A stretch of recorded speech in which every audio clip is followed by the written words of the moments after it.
ସେମାନେ ନିଜକୁ ବହୁତ ଭଲ ପ୍ରୁଭ୍ କରିବା ପାଇଁ କି ବହୁତ ଦାନବୀର ପ୍ରୁଭ୍ କରିବା ପାଇଁ କି କାହା ପାଇଁ ବେଶୀ ଟଙ୍କା କିଛି ଖର୍ଚ୍ଚ କରିବା ଆବଶ୍ୟକ ନାହିଁ। ମାନେ ଯେମିତିକି ସେ ପରିବାର ହୁଅନ୍ତୁ, ସେ ରିଲେଟିଭ୍ସ ହୁଅନ୍ତୁ, ସିଏ ନିଜ ରିଲେସନସିପ୍ ଭିତରେ ହଉ, କିଛି ବି ଆବଶ୍ୟକ ନାହିଁ। କାରଣ ଆପଣମାନେ ଯେତେ ପଇସା ଖର୍ଚ୍ଚ କରି ଆପଣମାନେ ଭାବିବେ ଯେ ମୁଁ ବହୁତ ଖର୍ଚ୍ଚ କଲେ, ବହୁତ ତାଙ୍କ ପାଇଁ କଲେ, ସେମାନେ ମନେ ରଖିବେ, ସେମାନେ କହିବେ ବହୁତ ଭଲ, ସେସବୁ କିଛି ଆବଶ୍ୟକ ନାହିଁ। ଯେତିକି ଆବଶ୍ୟକ ସେତିକି ଖର୍ଚ୍ଚ କରନ୍ତୁ, ସମସ୍ତଙ୍କର ନିଡ୍ ଫୁଲଫିଲ୍ କରନ୍ତୁ, କିନ୍ତୁ କିଛି ଜରୁରତ ଠାରୁ ଅଧିକା ଖର୍ଚ୍ଚ କରିବା ଆବଶ୍ୟକ ନାହିଁ। କାରଣ ଯୋଉଦିନ ଆପଣ ଖର୍ଚ୍ଚ କରିବା ବନ୍ଦ କରିଦେବେ, ଯୋଉଦିନ ତାଙ୍କର ଏକ୍ସପେକ୍ଟେସନ୍ ଆପଣ ଫୁଲଫିଲ୍ ନ କରିପାରିବେ, ସେମାନେ ଆପଣମାନେ କ'ଣ ତାଙ୍କ ପାଇଁ ପୂର୍ବରୁ କରିଛନ୍ତି ସେ ଗୋଟେ ସେକେଣ୍ଡ ଲାଗିବନି ତାଙ୍କୁ ଭୁଲିବା ପାଇଁ, ଆଉ ଗୋଟେ ସେକେଣ୍ଡ ଲାଗିବନି ତମକୁ ତମ ମୁହଁରେ ବେଜିତ୍ କରିବା ପାଇଁ।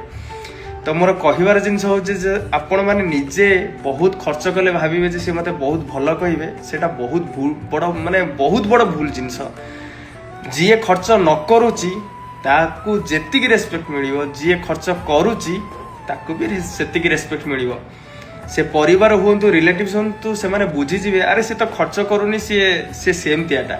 ଆଉ ଯିଏ ଖର୍ଚ୍ଚ କରୁଛି ସେ ସେମିତିଆଟା, ସେ ଖର୍ଚ୍ଚଟା ସେ ଖର୍ଚ୍ଚ କରିବ, ସେ ଖର୍ଚ୍ଚ କରୁନି ସେଇଟା ସେମିତିଆଟା, ସେ କ'ଣ କରିବା ଆଉ, ସମସ୍ତେ କ'ଣ 5 ଆଙ୍ଗୁଠି ସମାନ।